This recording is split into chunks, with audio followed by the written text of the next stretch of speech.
할렐루야. 이것을 믿으시길 바랍니다. 오늘 이제 우리는 교회력에 의해서 추수감사절을 지키고 있습니다. 제가 가끔 이야기하지만 이 절기설교가 목회자들에게는 가장 힘든 설교이기도 합니다. 왜냐하면 우리는 뻔한 내용을 가지고 말씀을 나눠야 되기 때문에 그렇습니다. 일단 이 추수감사절이라든지 절기에 있어서 어려운 것은 두 단어 때문에 어렵습니다. 이 추수라는 단어가 어려워요. 우리 모두는 중소도시에 살고 있기 때문에 농사와 상관없는 삶을 살고 있잖아요.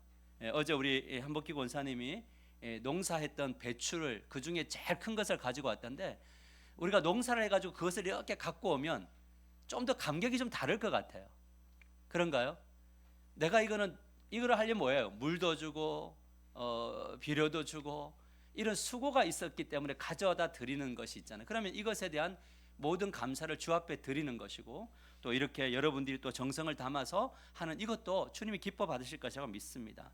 그러나 2024년도 직장과 사업의 현장에서 매달 살았던 날들을 추수라는 단어 대신에 경작, 하나님 내가 가정을 경작했습니다, 하나님 내가 직장에서 일을 하며 경작을 했습니다 라고 한다면 이 경작이라는 단어가 이 추수를 대체할 수 있는 대목이 될 것이라고 믿습니다.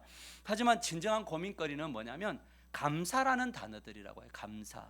감사라는 단어는 너무나 흔하고 익숙한 단어지만 정작 그 내용을 표현하려면 정말 표현하기 어려운 것이 감사더라고요.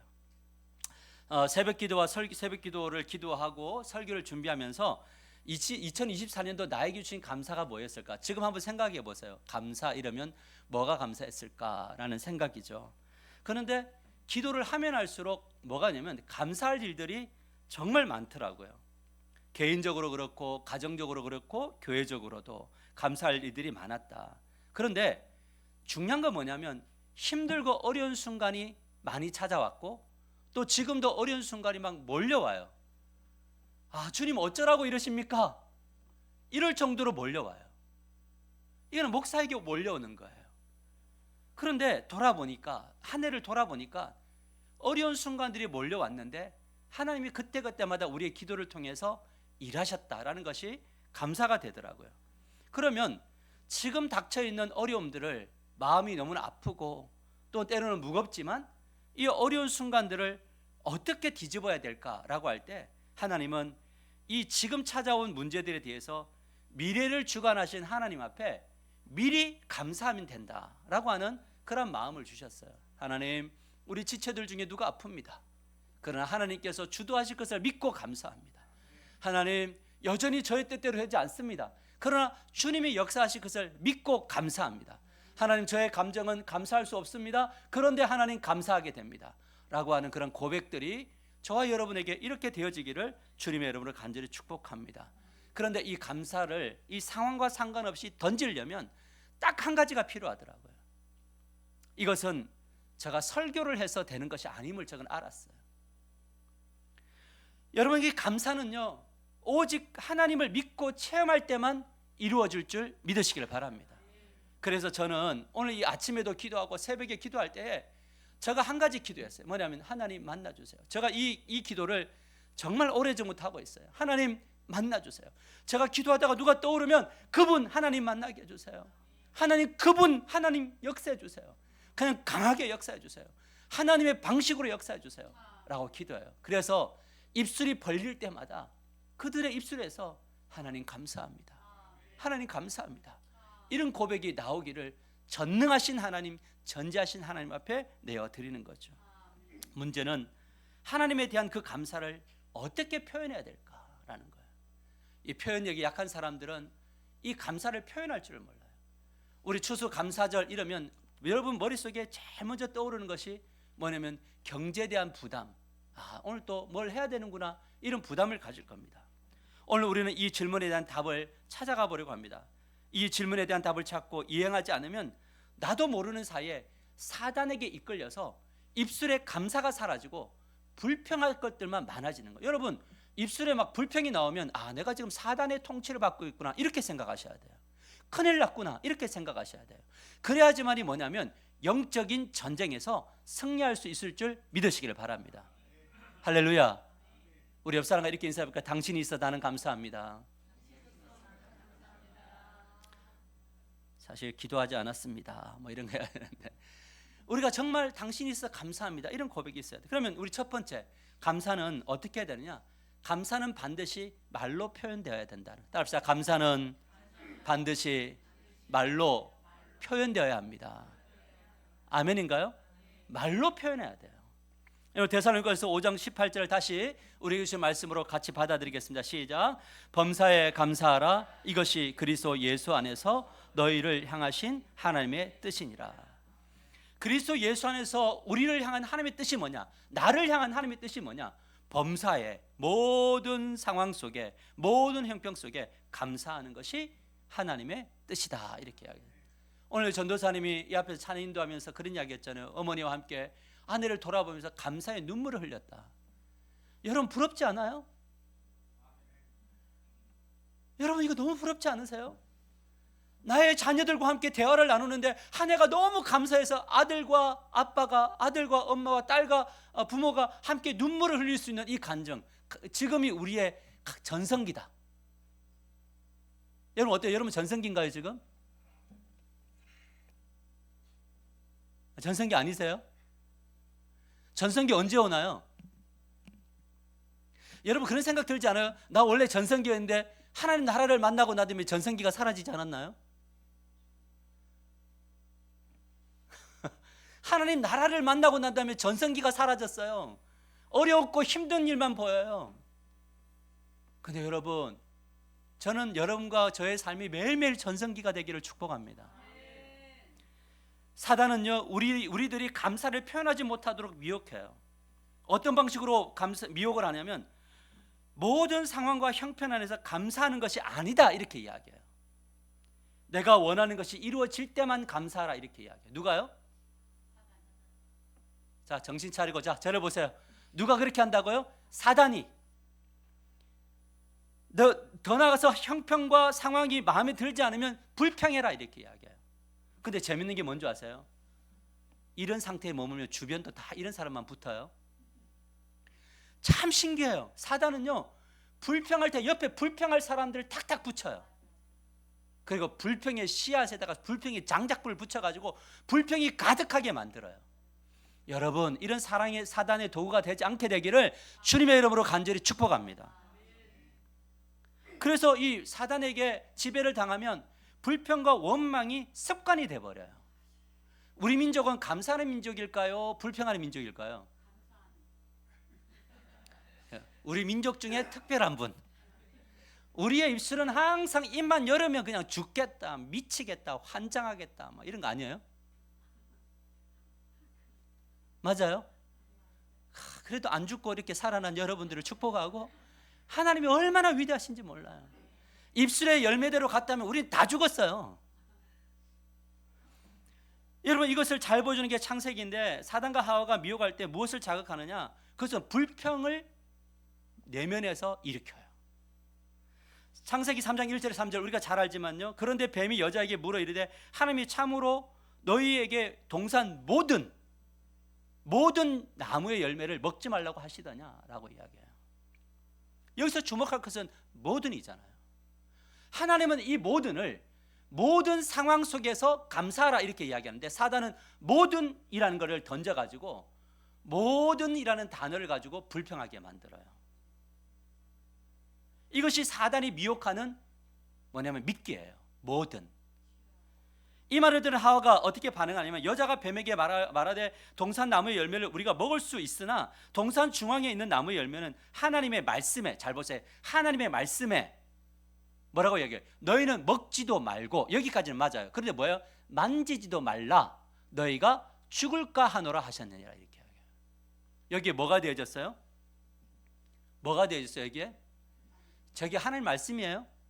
아니죠. 하나님의 말씀은 먹지 말라 이거예요. 근데 뭐라고요? 만지지 말라. 여러분 여기에 뭐가 들어가 있나요? 하나님의 그 엄격함에 대한 불평이 있지 않나요? 맞아요? 여러분 하나님이 언제 제일 마음에 안 들어요? 엄격하실 때. 여러분 설교가 제일 마음에 안 들 때가 언제예요? 엄격할 때. 그 설교가 제일 은혜가 될 때가 언제예요? 괜찮아요 여러분. 이럴 때면 은혜가 되는데 엄격함 속에 들어오면 이거 굉장히 기분 나빠요. 그러면서 우리가 어떤 생각이 들면 어떻게 이 모든이라는 단어를 살아낼 수 있느냐로 가요. 맞아요? 여러분 하나님은 그런 분이 아니시죠. 여러분 이것이 바로 뭐냐면 사단의 주권이에요. 사단의 주권은 뭐냐? 하나님의 주권은 말씀인데 사단의 주권은 뭐냐면 말씀에 더하기 빼기를 해요. 그래서 뭐냐면 말씀에다가 자기 감정을 넣고 말씀에다가 자기 상황을 넣어서 해석하도록 만들어요. 이게 바로 사단의 주권이라고요. 그래서 우리가 뭘 버려야 되냐? 말씀이 맞기는 하나 그런데 살아보면 아니잖아요를 이게 뭐냐면 사단의 주권적 언어거든요. 말씀이긴 하나 그러면 아멘 끝. 그런데 못 살잖아요. 우리가 이 엄격함 앞에 살 수 없지요. 그래서 뭐가 필요하냐면 은혜가 필요하잖아요. 여러분 하나님이 우리에게 주시는 것은 먹는 날은 죽으라 했어요. 근데 이렇게 그렇다면 이렇게 하나님의 뜻이 반역의 결과가 뭐냐라고 할 때 반역의 결과가 있어요. 이 하나님의 말씀에 자기 생각과 자기 환경을 합리화시키는 이 사단의 언어가 습관이 되면 하나님이 반역의 결과가 나오는데 그 전에 불평과 원망의 언어가 확산된다. 여러분 이게 제일 무서운 거예요. 불평과 원망의 언어가 확산된다. 어떻게 확산되느냐? 창세기 3장 12절 13절 아담이 이르되 하나님이 주셔서 나와 함께 하신 여자 함께 있게 하신 여자 그가 그 나무 열매를 내게 주므로 내가 먹었나이다. 여호와 하나님이 여자에게 이르되 내가 어찌하여 이렇게 하였느냐? 여자가 이르되 뱀이 나를 꾀함으로 내가 먹었나이다. 불평을 누구에게 전가시켜요? 자기 아내에게. 그리고 누구에게? 하나님에게. 언어가요 확산돼요. 그러니까 뭐냐면 수평적 불평과 원망은 결국 누구를 향한 거냐면 그리스도인들은 하나님을 향한 거예요. 그래서 이걸 놓쳐요. 따라합시다. 하나님은 지금 여기 계시다. 그러니까 여기에 뭐가 있냐면 불평의 언어가 나오려고 할 때 혀를 깨무는 게 있어야 돼요. 도망가야 돼요. 불평이 있는 곳은 도망가십시오. 원망이 있는 곳은 도망가십시오. 그래야 삽니다. 그래야 입술이 감사로 관철될 수 있습니다. 아멘이죠. 그래서 교회의 문화가 가정의 문화가 불평으로 일관되려면 간단해요. 부모가 그냥 입만 열면 불평하고 원망하면 아이들도 입만 열면 뭐예요? 불평하고 원망을 한다는 거예요. 여기에 두려움이 있어요. 그런데 심각한 문제는 이 언어가 후손들에게도 계속적으로 퍼져나가 인류의 모든 사람들 안에 뭐가 있느냐? 이 사단의 언어가 판을 쳐요. 저는 오늘날 이 지금의 이 정치를 보면서 왜 이렇게 나라를 불평과 원망의 언어로 이 정치인들이 다 관철시키고 있느냐? 이게 너무 아파요. 왜 희망의 언어를 할 수 있는 사람이 없냐는 거예요. 왜 백성들 안에 분노와 원망과 자극과 이런 것들 왜 기름을 부을까요? 모두가. 왜 그래요? 이게 바로 아담과 하와의 후손들이어서 그래요. 희망이 없어요. 정치와 경제에 희망을 두어봤자 그곳에는 하나님의 나라가 이루어지지 않아요. 하나님의 나라는 그분의 통찰에 머물러야 돼요. 여러분 이스라엘 백성들 보세요. 출애굽 1세대들이 구원받고 은혜 받고 능력을 받고 막 홍해 가르고 그랬는데 그들의 마지막 운명이 어떻게 되냐? 민수기 14장 34절. 여러분 이것에 좀 두려움이 있어야 돼요. 너희는 그 땅을 정탐한 날 수인 40일에 하루를 1년으로 쳐서 그 40년간 너희의 죄악을 담당할지니 이 악한 온 회중에게 내가 반드시 이같이 행하리니 그들이 이 광야에서 소멸되어 거기서 죽으리라. 이렇게. 여러분 하나님이 구속하셨잖아요. 이 구속의 의미가 뭡니까? 애굽에서 불평하고 원망하고 좌절했던 언어를 바꾸는 현장이 구속이에요. 그러면 입술이 나올 때마다 뭐 해야 되느냐? 감사해야죠. 광야이지만 감사해야 돼요. 여러분 그리고 이 40년 동안 헤매다가 죽었는데요. 무엇이 이런 결과를 만들었냐면 이분을 민수기 14장 26절 27절에 분명히 말합니다. 여호와께서 모세와 아론에게 말씀하여 이르실 때 나를 원망하는 이 악한 회중에게 내가 어느 때까지 참으랴. 이스라엘 자손이 나를 향하여 원망하는 원망하는 바 그 원망하는 말을 내가 들었노라. 지금 이 한 구절에요. 이 두 구절에 원망이 벌써 몇 번이 나와요? 3번이 나와요. 그러니까 지금 하나님이 제일 싫어하는 게 뭐냐? 원망, 불평. 이게 제일 싫은 거예요. 사랑하는 성도 여러분, 우리가 살아가는 땅은 다 척박해요. 가정도 척박하고 교회도 척박하고 삶의 현장도 척박해요. 그런데 그런 가운데 우리가 버려야 될 게 뭐냐? 그건 원망이라는 거예요. 그래서 출애굽기를 보면 출애굽기는 뭐냐? 원망의 역사다. 이렇게 봐져요. 하나님이 은혜를 베푸셨는데 이스라엘 백성들은 계속해서 뭐 하느냐? 원망만 해요. 저는 이 추수감사절을 통해서 저와 여러분이 감사로 변화되는 출발선 다시 한 번 더 결단하는 이 시간이 되기를 주님의 이름으로 간절히 축복합니다. 그런 의미에서 우리가 사는 세상은 영적인 전쟁터다. 따라서 우리가 사는 세상은 영적 전쟁터입니다. 감사할 것인가? 아니면 불평할 것인가? 우리가 믿는 하나님은 어떤 분이 원하시는 것은 뭐냐면 그것은 우리가 어떤 환경 속에서도 뭐 하기를 원한다고요? 하나님께 감사하기를 원하신다. 근데 사단은 뭐라고요? 환경과 상황이 내가 원하는 대로 되면 감사, 원하는 대로 되지 않으면 불평, 원망해라. 이게 누구의 언어라고요? 사단의 언어다. 여러분 이 전쟁에서 승리하십시오. 여러분 곁에 이 환경에 놓여 있는 분들을 조금 멀리하시고, 그 멀리한다는 것은 외면하란 말이 아니라 함께 살기 위해서 그 자리를 떠나고 함께 살기 위해서 떠나며 기도하고 함께 사랑하고 섬기는 우리 하나가족들이 되시기를 주님의 이름으로 간절히 축복합니다. 그렇다면 감사의 전쟁에서 우리가 사단을 이기려고 하면 어떻게 돼야 되느냐? 그것은 마음의 상태와 상관없이 입술로 감사를 선언하는 훈련을 해라. 아멘. 환경과 상관없이 감사를 선언하는 훈련을 해라. 내가 오늘 불평하러 가고 있는데, 불평하기 위해서 만나러 가고 있는데 가는 도중에 하나님 이런 상황이지만 내가 감사로 바꿉니다. 내가 오늘 이 계획을 바꿉니다. 이 사람과 만나서 나는 감사하기로 원합니다. 할렐루야. 이것이 하나님 나라죠. 이것이 있어야 돼요. 이것이 뭐가 되어야 되냐면 습관이 되어야 한다라는 거예요. 그래서 이것을 잘 보여주는 것이 하박국 선지자인데, 이 하박국 선지자가 활동을 할 때는 악이 판을 치는 세상이에요. 오늘 우리 이 나라와 같고요, 세계 열방과 같아요. 여러분 우리 정치판에 선이 어디 있어요? 우리가 살아가는 삶 현장에 진정한 선이 어디 있습니까? 전부 악뿐이에요. 악해요. 그가 살았던 시대는요, 국제적 위기와 국가적 부패가 성행했던 지금과 같은 시대예요. 근데 갑자기 바벨론이라는 나라가 나오더니 이 악한 아수르를 바벨론이 때려가지고 바벨론 무너뜨리고 애굽도 정복하고 파멸시키고 이제는 남은 이 남유다를 침범하러 오는데 이 지금 백성들을 사로잡아갈 그런 상황이었어요. 더 나아가 국가는 여호와의 김이 왕이 되었는데 부패와 폭력과 그리고 탐욕과 불의가 가득 찼어요. 여러분 왜 이런 현상이 일어났느냐면 하나님의 통치가 일어나지 않으면, 하나님의 백성들이 제대로 서지 않으면, 하나님의 백성들이 이념에 파묻히면, 하나님의 백성들이 하나님의 나라의 관점으로 중도자적 거룩한 중도자로 서서 이 세상의 공의를 행하지 않으면 이 세상은 이렇게 될 수 있어요. 여러분 왕에게 희망이 있는 게 아니에요. 우리의 희망은 오직 여호와께 있어요. 여호와께 있어요. 이때 하박국 선지자는 어떻게 태도를 취하느냐? 자 보세요. 하박국 1장 2절에서 4절에 하박국이 너무 그 나라의 정치, 여호와의 김을 보고 막 그 주변 정세를 보고 이 악이 성행하는 이 시대를 보면서 뭘 하게 되냐면 이렇게 기도를 합니다.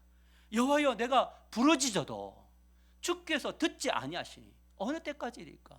내가 강포로 말미암아 외쳐도 주께서 구원하지 아니하시나이다. 어찌하여 내게 죄악을 보게 하시며 패역을 눈으로 보게 하시나이까? 겁탈과 강포가 내 앞에 있고 변론과 분쟁이 일어났나이다. 똑같잖아요. 이러므로 율법이 해이하고 정의가 전혀 시행되지 못하오니 이는 악인이 의인을 에워쌌으므로 정의가 굽게 행하여 지민이다. 이렇게 이야기해요. 여러분 지금 하박국은 이 시대를 바라보면서 잠을 못 자요. 정말 기도를 해요. 우리 교회 가운데도 이런 마음을 가지고 기도하는 분이 있더라고요. 원망과 불평 섞인 기도를 어디다가 쏟아놔요? 어디다가요? 하나님에게요. 여러분, 하나님께 쏟아놓는 것은 하나님이 다 받아줘요. 근데 수평적으로 하는 원망과 불평은요, 하나님이 징계하세요. 이거를 기억하셔야 돼요. 원망의 소리를 들었잖아요. 맞죠? 근데 이 원망의 소리를 누구한테 했어요? 10명의 정탐꾼이 사람들에게 했잖아요. 근데 그것이 온 이스라엘 백성들에 다 퍼졌나요? 그런데 그 소리를 누가 들어요? 하나님이. 근데 하나님은요, 사람들에게 하지 않고 자기 자신에게 주어진 땅에서 일어나는 모든 불의를 하나님 앞에 쏟아 놓으면요, 하나님 그거 다 받으세요. 그리고 만나주세요. 이해시켜 주세요. 하나님의 때를 많게. 그래서 이 하박국이 잘한 게 그거예요. 자기 자신 안에 있는 모든 이 불만족을 하나님께 쏟아놨더니 어떻게 변했냐? 그 입술과 기도의 반전이 일어나는데, 하박국 3장 17절과 19절에 이렇게 말합니다. 비록 무화과 나무가 무성하지 못하며 포도나무에 열매가 없으며 감람나무에 소출이 없으며 밭에 먹을 것이 없으며 우리의 양이 없으며 외양간에 소가 없을지라도 나는 여호와로 말미암아 즐거워하며 나의 구원의 하나님으로 말미암아 기뻐하리로다. 여러분, 즐거움과 기쁨의 원인, 그 근원이 어디냐면 여호와예요. 그럼 우리는 누구 만나야 돼요? 정치인들이 누구 만나야 돼요? 이 조국이 누구를 만나야 돼요? 이 조국 교회가 누구를 만나야 돼요? 하나님을 만나야 돼요.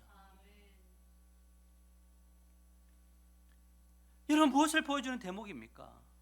불평에서 감사의 고백의 입술로 표현하는 유일한 방법은 뭐밖에 없다? 하나님을 만나는 것이고 하나님이 만나주시는 거잖아요. 그래서 우리는 예배드릴 때 하나님을 만나러 왔고 또 뭐하러 왔어요?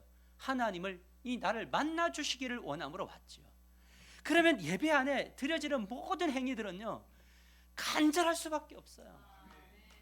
이것을 아는, 이 비밀을 아는, 이 원리를 아는 사람들은 결국 정말 누구 이야기밖에 할 수 없느냐? 하나님 이야기밖에 할 수 없어요. 만나도 누구 이야기하느냐? 하나님 이야기하는 것이고, 걸어가도 우리의 삶 속에서 어떤 갈망이 있느냐? 하나님 만나는 갈망이 있어야죠. 그래야지만이 변해요. 이 갈망이에요. 나의 가족과 가정을 이끄실 하나님께. 그래서 뭐냐면 믿고 감사. 하나님을 만나면요, 오늘도 감사하고 미래를 감사해요. 오늘 어려운데, 오늘 가족이 어려운데 하나님께 그렇게 기도해. 하나님, 너무 어려워요. 나 견디기 힘들어요. 그런데 나오면서 이렇게 고백을 합니다. 하나님, 그러나 하나님이 인도하실 것을 믿고 감사를 드립니다. 교회를 볼 때 희망이 없어요. 그런데 우리는 기도해요. 하나님께서 일하실 것을 믿고 감사합니다. 그래서 저는요, 요즘에 기도할 때 오직 한 가지만 기도해요. 하나님 만나주세요. 누구 집사님 만나주시고, 누구 성도님 만나주시고, 우리 청년들 하나님 만나주세요. 우리 목회자들 하나님 만나주세요. 늘 말로만 전하는 그 진리가 만남을 통해서 전해지는 진리, 그 확신, 뜨거움, 누가 뭐라 해도 예스, 노를 할 수 있는 그 담대함을 주시는 그 하나님, 그 하나님을 만나게 해주십시오. 직면한 상황과 환경 속에서 기도하다가 하나님을 만나주시고, 이런 기도들, 길을 걷다가 만나주세요. 우리 성도들이 막 건강을 위해서 길을 걷고 있는데 그때 그냥 하나님이 주저앉아 앉게 만드시고, 하나님이 그곳에서 강력한 은혜를 경험하게 하시고. 근데 이런 일들이 일어날까요? 일어나요. 무디 목사님이 어떻게 성령을 받냐? 그냥 길 걷다가 성령 받아요. 근데 그냥 가는 게 아니고 늘 사모하는 자들에게 하나님 강력한 역사예요. 왜? 인격적이신 분이시니까요. 인격적이세요. 인격적이라는 거는 상호 주고받음이잖아요. 나의 갈망이 주님을 향하여 되고 주님의 갈망은 늘 우리 안에 100% 머물러 있어요. 하나님의 열심은 우리 가운데, 우리 교회 가운데 늘 있어요. 중요한 건 뭐냐?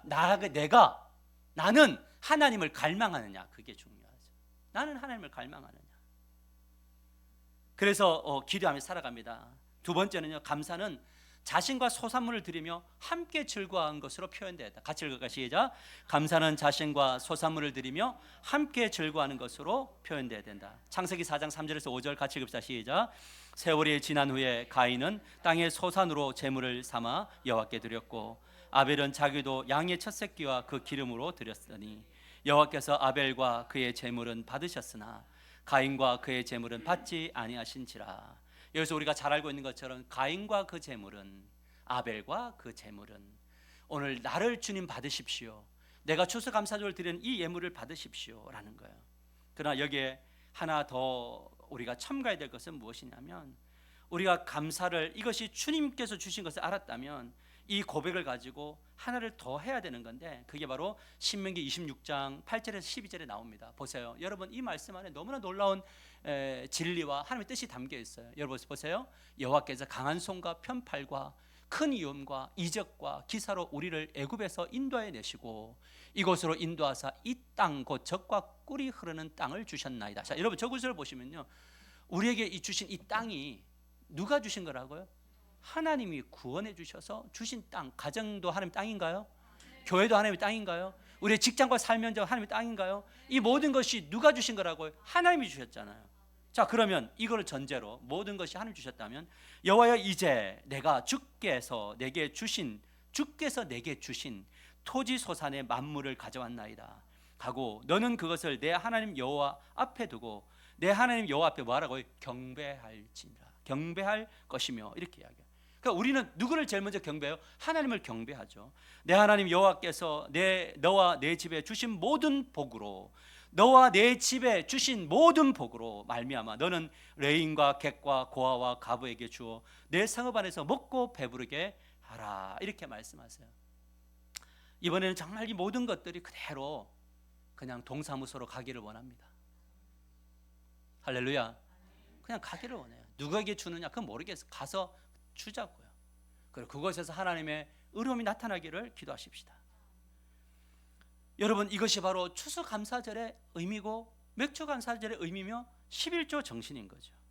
이번 주 새벽에 추수감사절 관한 찬송을 589장을 아내가 이거 부릅시다 이렇게 이야기해서 제가 이제 함께 부르는데, 우리가 함께 읽었던 이 들었던 찬양 2절에 나의 영과 마음 안에 깊이 두들기더라고요. 내용은 이래요. 추수할 것 많은데 일꾼 매우 적으니 열심 있는 일꾼들을 주여 보내주소서. 무르익은 저 곡식은 낫을 기다리는데 때가 지나가기 전에 어서 추수합시다. 이 찬양을 부르면서 그리고 설교를 하고 마친 후에 기도를 하는데 하나님이 얼마나 책망하시는지 몰라요. 그 책망의 내용은 이래요. 너희 하나교회는 이번 추수감사절을 어떤 절기로 지키려고 하느냐라는 거예요. 우리가 매번 다가오면요 그런 생각이 들어요. 또 추수감사절이 왔네. 목사님 또 뭐 이렇게 갖다 놓으라 하는구나. 뭐 어떻게 해야지? 꼭 그거 해야 되나? 이런 생각 들 수 있어요. 우리만의 절기로 지키고 있다는 사실을 묵상하면서 알게 되었어요. 추수감사절이 하나님이 행하신 일을 감사하는 우리의 절기만 되어서는 안 되고, 이 절기는 영혼을 추수하는 절기여야 된다. 나는 이 열매 받기를 원한다. 이 책망을 하시더라고요. 순간 깜짝 놀랐어요. 하나가족들이 전도에 대한 부담을 가지고 있어요. 알고 있으니까 뭐냐면 저도 가끔 약화가 자꾸 돼요. 전도하지 말자. 누가 하냐. 이런 생각을 사단이 계속 줘요. 토요일날 전도합시다. 매주마다 강구해도 그거는 목사님 비전이고 목사님 강구고 내하고는 상관이 없는 거잖아요. 여러분, 토요일날 전도를 한 10시간 하나요? 나오면 고작 해야 준비하는 시간과 해서 1시간 좀 넘어요. 여러분, 제가 이 회개하는 마음으로 하나님께 기도드렸어요. 추수할 건 많은데 일꾼 보내주십시오. 하나교회 성도들이 지금 전도 안 하면 전도할 일꾼 보내주십시오. 무르익은 곡식들을 볼 수 있는 눈과 낯을 우리에게 허락해 주십시오. 우리 교회가 교회 전도국회 1000명 가운데 300명을 허락해 주십시오. 이게 바로 뭐냐면 기도원과 300용사의 기도예요. 여러분, 수고하고 헌신하는 것에 대해서 제가 여러분의 그 헌신과 수고를 폄하시키는 게 아닙니다. 우리가 주님 앞에 갈 때 어떤 분이 이런 간증을 하더라고요. 남편이 이제 마지막 생을 마감할 준비를 하고 있는데 평생도록 재물을 모으고 건물도 사고 많은 것을 갖고 있고 내가 떠나고 나면 이 순진한 아내가 어떻게 살까 늘 이 걱정만 하고 있다가 나중에 진짜 이제 호흡이 오고 흑달이 오고 이제 주님 앞에 갈 날이 가까이 오니까 딱 한 가지 생각이 들더래요. 내가 주님께 가져갈 것이 없다. 내가 주님께 가져갈 것이 없네. 내가 뭘 위해 살았지라는 이야기예요. 우리가 주님 앞에 갈 때 무엇을 가지고 가야 되는가라고 할 때 늘 이야기하지만 여러분, 우리가 가져가는 것은 영혼이에요. 그거밖에 안 가져가요.